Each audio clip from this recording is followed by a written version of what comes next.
Good afternoon. My name is Ryan Fletcher, and alongside me is my partner, Greg Francis of the Osborne and Francis Law Firm. We're here with our client, 13-year-old and West Ridge Middle School 8th grader, Wilmica Edmond. We have some good news for everyone here today, but let me first explain why we are here, what brought us here. Back in November 7th at West Ridge Middle School, there was an incident of bullying. That incident flowed over to a nearby apartment complex near the middle school. At the end of that incident, school resource officers were called. There was an initial school resource officer on the scene who had the scene under control and who was talking to my client, Miss Edmond, trying to figure out what happened and to de-escalate the situation. And as the viral video that has circulated the internet across the country shows, former Officer Reid came upon the scene and attempted to take over.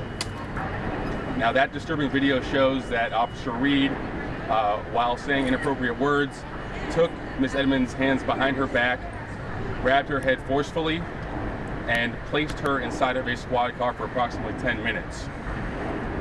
That next day, Sheriff Mina made a good decision to terminate the former officer. About a week later, myself and my partner, Joe Osborne, addressed the media, and we had two things that we were asking for. And one of those things were for transparency in how school resource officers are selected and how they are trained. Shortly thereafter, that information was provided. The other ask that we had that day was that former Officer Reid be charged with a misdemeanor and battery, and recently that charge was made public, and they had decided to charge him with battery. So we are happy that justice has now begun. We view the decision of the state to charge the former officer with battery as a clear message and a precedent, not only to the law enforcement that is tasked with protecting the children in our community, but a clear message across the country that when officers step over the line and use excessive force, that's not going to be tolerated and there will be consequences.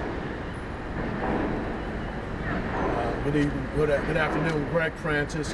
Yes, on behalf of, along with Ryan Fletcher, we will be moving forward with the civil aspect of this case involving Wilmica. It is apparent from the now criminal charges that are filed on the officer, as well as the fact that he was terminated, that excessive force was used in this case. It was beyond what was necessary at the time, and therefore we believe that the hiring of the officer in this case, the retention, the training, all of those things are important, and we will be evaluating in a lawsuit in this case on behalf of Wilmica as a result of what she suffered. You know, these officers that are in these schools have a very intimate relationship with these students. These sometimes are the first interaction that they're going to have with law enforcement. And when something like this happens and there's excessive force used, I think that this reinforces to children that even when officers do wrong or bad, that they will also be held responsible, just as we teach those students. So it's important for us to understand, get a clear understanding of how Officer Reid got to be a school resource officer, his retention, and what was it about his experience that caused him to react in the way that he did with Wilmica. Wilmica, can you tell us from your perspective what happened? I think that other people have benefits from what happened to me because police officers won't do something like that again because they see what happened from the situation and they will learn from it. You said that there was some bullying that was going on. Do you remember what was happening that day? Or what was the situation? There was that girl that wanted to fight me, and I was on my way to my mom, but she came and attacked me, and she took one of my stuff, and I tried to get it from her, and that's when she started fighting with me. And did she follow you to the apartment complex? How did you guys end up going to the apartment complex? Because one of them had my stuff, and I was trying to get it from them, and that's when we started fighting. And were you trying to explain that to the officer when all this happened? To the first officer, I was trying to explain it to him, but the other one just came and started.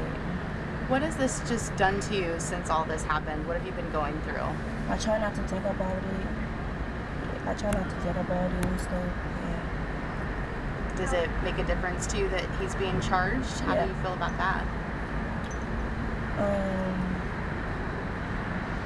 I mean, I think it makes a difference because like them other officers, they'll think about it and stuff. Like they won't do such a thing, and they'll be like they're not trying to lose their job and stuff. Yeah. Honey, how did it feel when you realized the person who was yanking you by your hair, yanking your head back, was a law enforcement officer?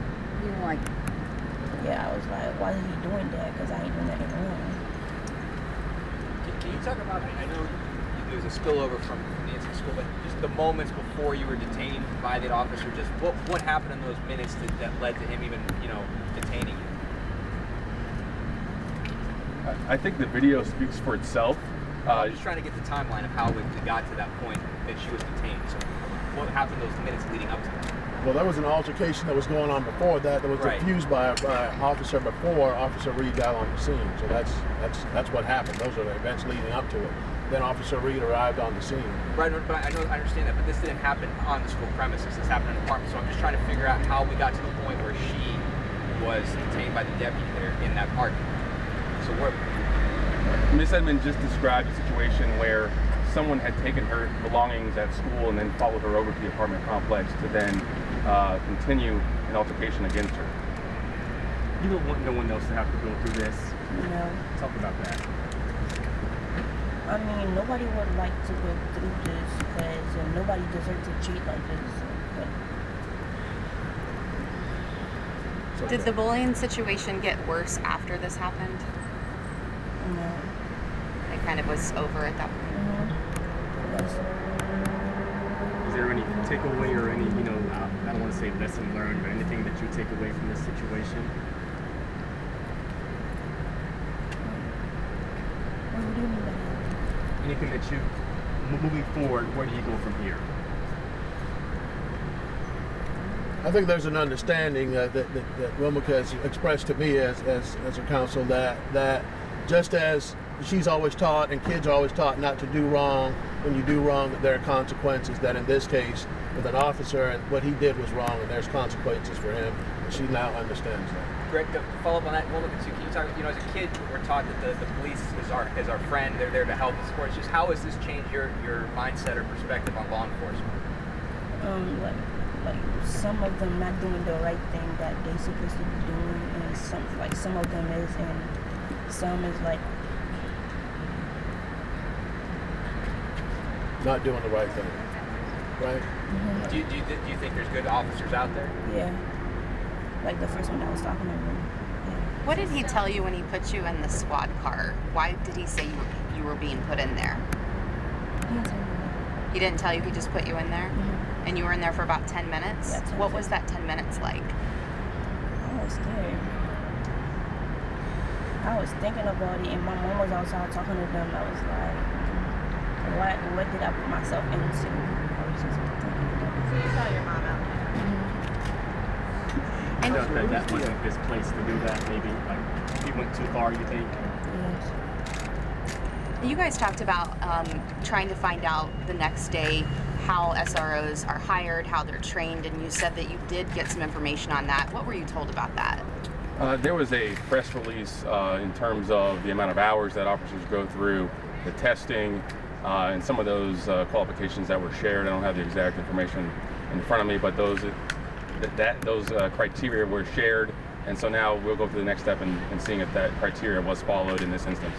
And I understand that this deputy was a retired deputy, or maybe the wrong word, but he was retired and came back. Does that make a difference as far as your case? Or? It does not make a difference. I think there still are certain criteria that the deputy has to meet prior to being placed in that position.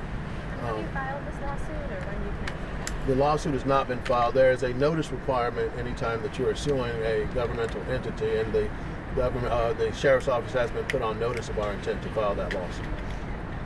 Honey, what is the goal of filing this lawsuit? Because the state's going to file a criminal charge saying he did something wrong. But why are you and your family filing a lawsuit?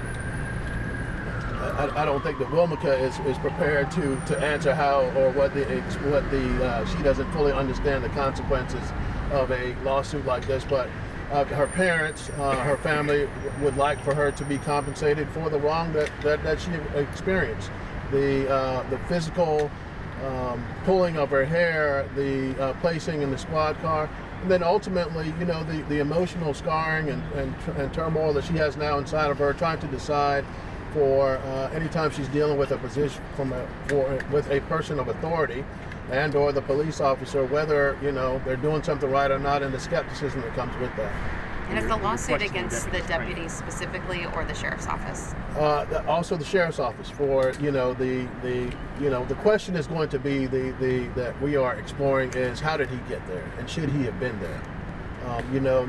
Probably not all officers are equipped to be in our schools dealing with our children. They pose different types of problems, different types of issues. And as I said before, this is an opportunity for the sheriff's office and for the overall community to present an officer to children in a school setting where he at times may have to exert some authority. We need to make sure the right officers are there and not just someone who is not necessarily qualified or best suited for that. Has anybody from Officer Reid's camp tried reaching out to either her or to you guys to have some kind of conversation? Or? No, not at this time. There's been no reach out yet. Wilmica, do you have a favorite subject in school? What's your favorite subject? Science. Awesome. Honey, I was going to ask you, your attorneys were saying in terms of how you're suffering because of what happened. Tell us what you're going through. I mean, in terms of after this happened and how you feel now. Like I said, I'm trying to not to think about it. And I feel better because I heard that they charging him and everything. Yeah. Maybe he'll learn from his lesson. Why do you not try? Why do you try not to think about it? Because it's not something to think about. Can you talk about how you were scared when that initially happened to you?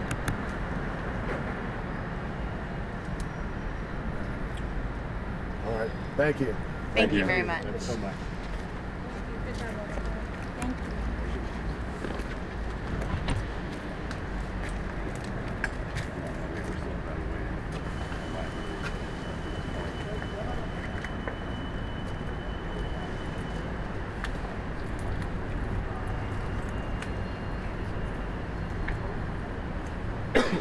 We're evaluating competencies.